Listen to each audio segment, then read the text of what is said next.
Hi friends, അസ്സലാമു അലൈക്കും. നമുക്കിന്ന് കുറച്ച് ഫ്രേഷൻ പുട്ട് കിട്ടിയിട്ടുണ്ട് കേട്ടോ. നല്ല മഴയാണ് ഇവിടെ, കാറ്റും മഴയായത് കാരണം ആരും ഫ്രേഷൻ പുട്ടും പേരയ്ക്കും ഒന്നും തിന്നുന്നില്ല. ഇഷ്ടം പോലെ പേരയ്ക്കും ഫ്രേഷൻ പുട്ടും ഉണ്ട്. അപ്പം നമുക്ക് മതിയായതിന് ശേഷം ലാസ്റ്റ് കുറച്ചൊരു 5-6 എണ്ണം എടുത്തിട്ട് നമുക്ക് സിറപ്പ് ഉണ്ടാക്കി വെക്കാം എന്ന് വിചാരിച്ച്. അപ്പം അതുണ്ടാക്കാം. മുറിച്ചപ്പോൾ നല്ല അല്ലിയുണ്ട് കേട്ടോ. നല്ല മധുരമുള്ള ഫ്രേഷൻ പുട്ടാണ്. ആർക്കും ഇപ്പം വേണ്ടാതായി.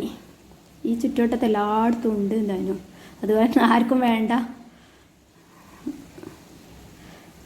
നന്നായിട്ട് അല്ലിയുള്ളത് കാരണം 1-2 ഫ്രേഷൻ പുട്ട് എടുക്കുമ്പോൾ തന്നെ നല്ല ഉണ്ടാവും.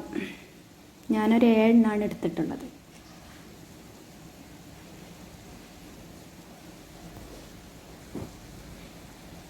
നമുക്ക് അതെല്ലാം അങ്ങനെ നമ്മളെ ലാസ്റ്റത്തെ ഫ്രേഷൻ പുട്ടാണ് കേട്ടോ. അത് 7 എണ്ണമാണ് ഞാൻ എടുത്തിട്ടുള്ളത്.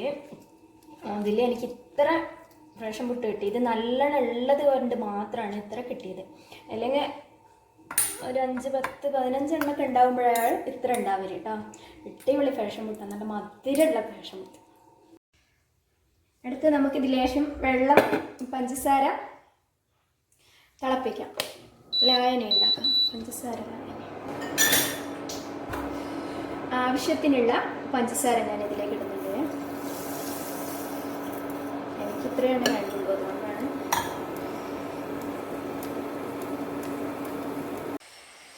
അപ്പം നമുക്ക് പഞ്ചസാര നല്ല ലായനിയായി വരുമ്പോഴത്തേക്ക് നമുക്ക് ഈ ഫ്രേഷൻ പുട്ട് ഒന്ന് അടിച്ചെടുക്കാം മിക്സിയിലിട്ടിട്ട്. എന്താല്ലേ ഫ്രേഷൻ പുട്ടിൻ്റെ കളറ്, നല്ല അടിപൊളി കളറ്. ഇതാ ഇത്രയാണ് നമ്മൾ അടിച്ചെടുത്തിട്ടുള്ളൂ കേട്ടോ. നന്നായിട്ടൊന്നും അടിച്ചിട്ടില്ല, അതിൻ്റെ നീര് വരുന്ന വിധം. എന്നിട്ട് നമുക്ക് നല്ലൊരു പാത്രത്തിലേക്ക് ഒഴിക്കാം. കുറച്ച് നീരാണ് എനിക്ക് കിട്ടിയിട്ടുള്ളൂ.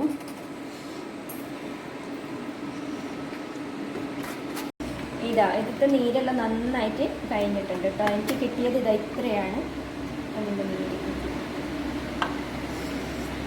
നന്നായിട്ട് തിളക്കുന്നുണ്ട്. അപ്പം നമുക്ക് ഒരു നാരങ്ങൻ്റെ മുറി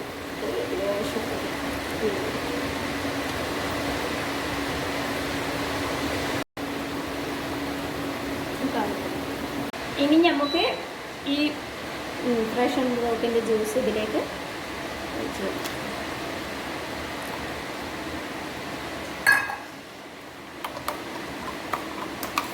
വേണ്ടപ്പോൾ നമുക്കിതിലേക്ക് പച്ചവെള്ളമോ തണുത്ത ഐസും കട്ടയൊക്കെ ഉപയോഗിക്കും. ഫ്രേഷൻ ഫ്രൂട്ടിൻ്റെ ലേശം അല്ലികളായിട്ട് തന്നെ നമുക്ക് ലേശം ഇട്ട് കൊടുക്കാം കേട്ടോ. അങ്ങനെ ആകുമ്പോൾ ആ ഇടയ്ക്കിടയ്ക്ക് ആ ഫ്രേഷൻ ഫ്രൂട്ടിൻ്റെ ഇതുണ്ടാവും. കുറച്ച് മതി, ലേശം ഐസും കട്ട ഇട്ട് കൊടുക്കാം. എന്നിട്ട് നമ്മളുണ്ടാക്കി വെച്ച ഇത് ലേശം അതിലേക്ക് ഒഴിക്കുക. കുറച്ച് പച്ചവെള്ളം